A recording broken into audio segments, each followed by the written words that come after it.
Hello and welcome back to Archival Diaries. I'm your host Reena and I'm thrilled to have you here today.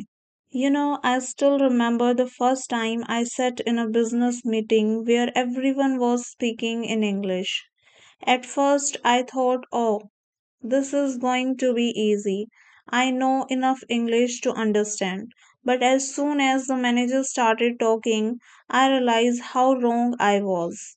He said something like, we need to leverage our core competencies to create a stronger value proposition for stakeholders. And I just froze. I understood some of the words, but together they felt like another language.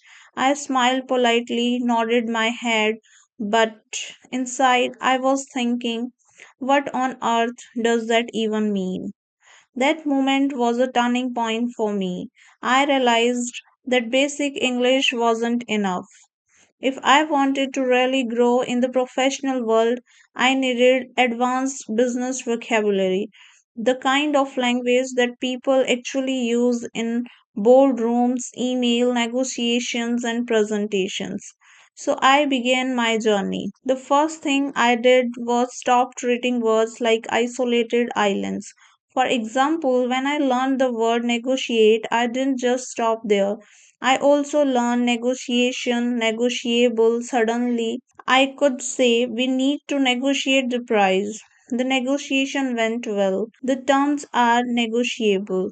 It felt like I had unlocked a whole family of words just by paying attention. Then I noticed something else. Business English is full of word partnerships or what we call collocations.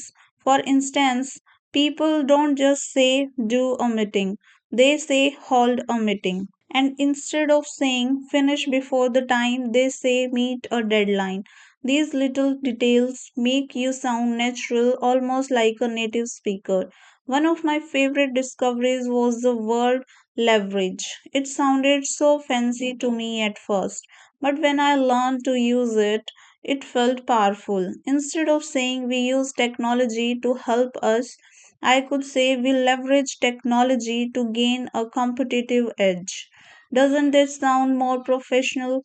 Another one was stakeholders. Before I would just say the people involved, but then I realized in business that word is stakeholders. Suddenly I sounded like I belonged in the room. Slowly I started experimenting. Whenever I read a business article, I would circle the advanced words.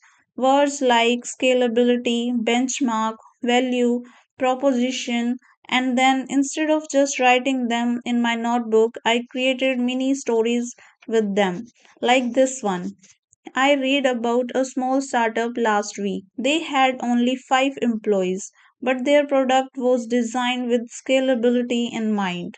That means they could grow quickly without running into a big problems. Their unique value proposition was affordable healthcare technology, which impressed all their stakeholders. When compared to industry benchmarks, their performance was outstanding. And just like that, I wasn't just memorizing vocabulary, I was living it. I won't lie to you, it wasn't easy in the beginning. Sometimes I used the word in the wrong place and people gave me strange looks. Sometimes I even laughed at myself. But little by little, the words become natural, like tools in my pocket that I could pull out whenever I needed them. And here is the best part, I started to feel confident. The next time I was in a meeting, I didn't just nod and pretend, I actually spoke up. I said, we use benchmark our progress against the top competitors. And for the first time, I noticed everyone nodding at me. That feeling, that moment was worth all the effort. So, if you are listening to me right now and you sometimes feel lost when people around you use complex business English, don't worry. You are not alone. I have been there. The secret is to approach vocabulary step by step. Learn it in context, not in isolation. Explore word families.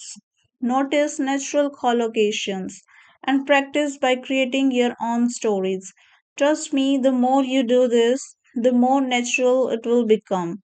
And one day, just like me, you will find yourself in a meeting confidently using words like synergy and value proposition. And people will actually listen. So, here is my little challenge for you today. Pick three advanced business words, any three. Maybe leverage, stakeholders, and benchmark. Now create a tiny story with them. Don't just memorize, make it personal.